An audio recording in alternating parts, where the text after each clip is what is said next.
Assalamualaikum warahmatullahi wabarakatuh. Alhamdulillahirabbil alamin. Allahumma shalli ala sayyidina Muhammad wa ala ali sayyidina Muhammad. Saya bagikan kisah mimpi keadaan spiritual yang dialami seorang salik, yaitu orang yang berjalan meniti kedekatan kepada Allah dengan mujahadah mengamalkan sholawat ya Sayyidi ya Rasulullah yang saya anjurkan kepada beliau karena beliau ingin mendapat bimbingan dari saya dengan jarak jauh.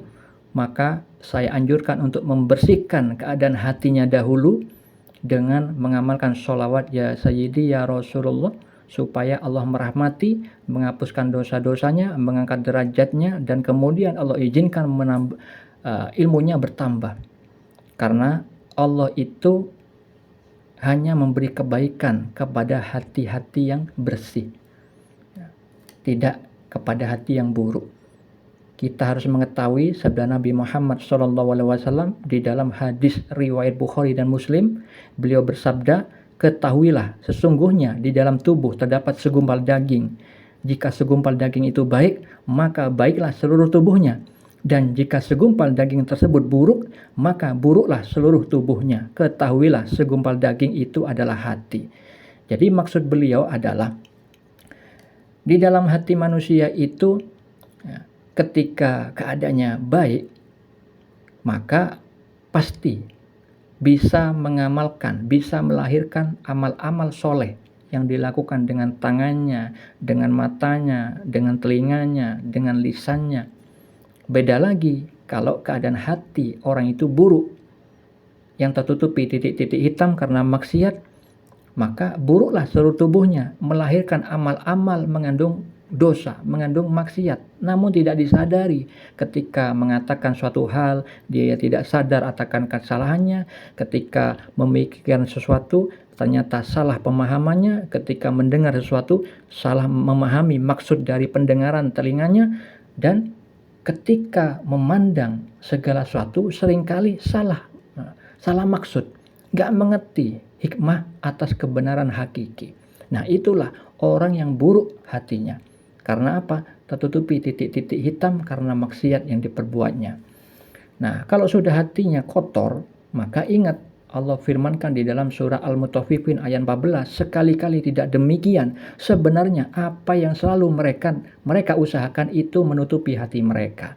Jadi, kalau orang hatinya itu buruk, dia tertutupi titik-titik hitam maksiat, lalu dia beramal, maka amalnya itu melahirkan maksiat dan menutupi, semakin menebali titik hitam yang ada di hatinya. Akhirnya apa? Yang diperbuatnya sia-sia. Nah, makanya saya anjurkan bagi orang yang mau belajar kepada saya ini untuk membersihkan kolbunya dahulu. Dengan apa? Dengan melaksanakan ibadah yang Allah wajibkan dan menambahi satu amalan saja, yaitu memperbanyak sholawat ya Sayyidi ya Rasulullah sebanyak 30 menit setiap hari sampai 40 hari. Dan saya juga berikan anjuran untuk menghentikan dulu di dalam berkomentar di Facebook, di dunia maya, karena dia ini ikut grup-grup makrifat di Facebook yang mana saya pernah melihat mengiyakan pemahaman sesat orang lain. Nah, seperti itu hal yang tidak dia sadari, yang akhirnya bisa dicontoh orang-orang dan bisa jadi dia mendapat dosa jariah, ditiru orang lain. Nah, ini pentingnya mengetahui bahwa sabda Nabi itu haruslah dipahami dengan benar. Jaga hati.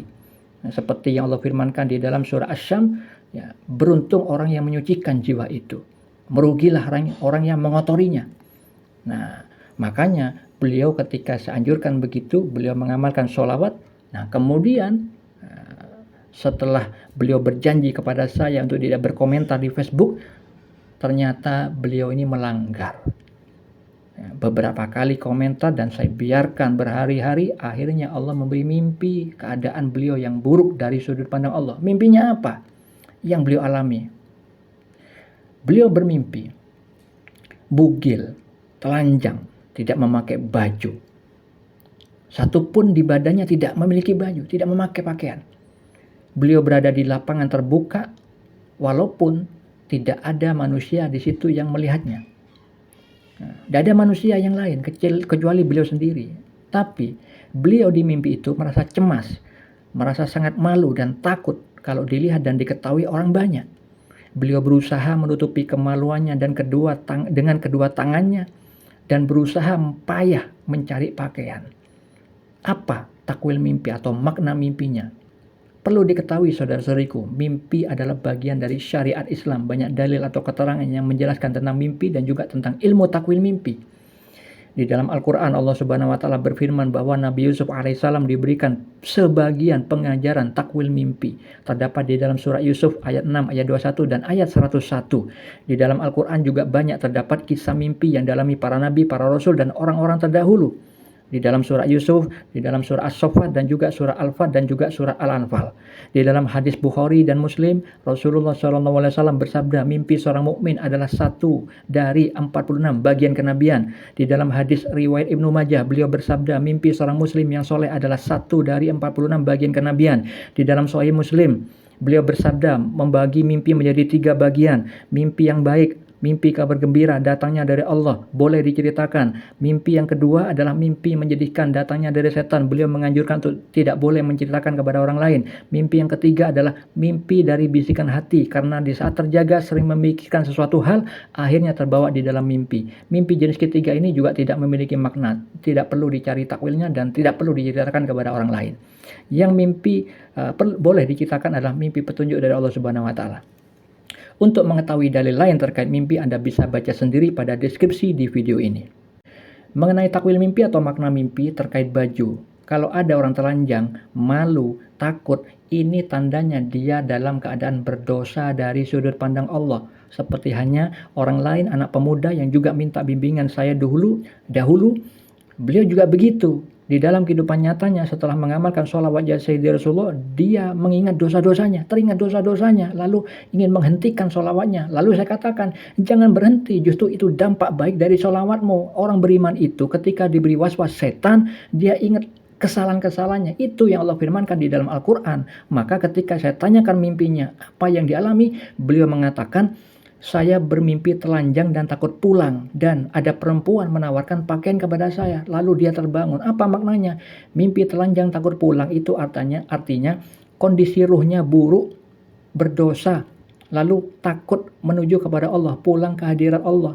Jadi ruh itu dalam keadaan kotor, makanya takut menghadap Allah yang Maha Suci, takut pulang menuju Allah. Lalu ketika ada perempuan, itu adalah simbol dari Asmaul Husna, Allah yang penyayang, yang Maha Penyayang, menawarkan baju. Apa itu baju? Baju itu adalah agama, adalah nasihat supaya di dalam berkehidupannya melakukan segala perilakunya itu sesuai aturan agama. Terkait baju, Nabi Muhammad SAW juga bermimpi. Di dalam hadis riwayat Al-Bukhari, beliau tidur diperlihatkan manusia, ada yang memakai baju sedada, ada yang memakai baju di bawah dada, ada yang memakai baju, yaitu Umar bin Al-Khattab, sahabat beliau itu memakai baju yang diseret-seret, bajunya panjang. Lalu beliau ditanya para sahabat, apa itu takwilnya? Itulah agama. Jadi maksudnya agama itu diberikan simbol perumpamaan baju oleh Allah Subhanahu wa Ta'ala di dalam mimpi. Karena apa? Baju itu adalah pelindung aurat manusia, sedangkan hewan gak memakai baju. Makanya kalau orang gak memakai aturan agama, dia gak memakai akalnya, disebut oleh Allah di dalam Al-Quran lebih buruk daripada hewan ternak. Karena apa? Hewan ternak gak mengerti agama, gak memiliki petunjuk, gak bisa memahami agama. Jadi kalau orang tidak memahami agama dengan benar, tidak menjalankan perintah agama dengan benar, dia biasanya diberikan simbol sama Allah telanjang dan takut, merasa cemas, takut dilihat orang lain. Itu adalah keadaan yang buruk dari sudut pandang Allah. Perlu diketahui saudara-saudariku bahwa mimpi itu adalah alam ruh.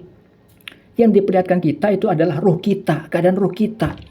Nah, kalau misalkan saudara kita itu mimpi telanjang, bukan berarti nanti terjadi beneran dia dalam kehidupan nyata dia akan telanjang, tidak. Itu adalah simbol perumpamaan yang punya maksud tersirat bahwa saudara kita itu lagi dalam keadaan tidak beragama. Kehidupannya tidak menjalankan agama dengan benar. Berkata tentang Allah, tentang syariatnya dengan kebodohan, tanpa ilmu. Akhirnya ditiru orang lain kalau dia posting di Facebook. Makanya orang kalau bicara agama tanpa ilmu itu dosanya besar. Apalagi bercerita tentang Allah. Semoga menjadi bermanfaat. Assalamualaikum warahmatullahi wabarakatuh.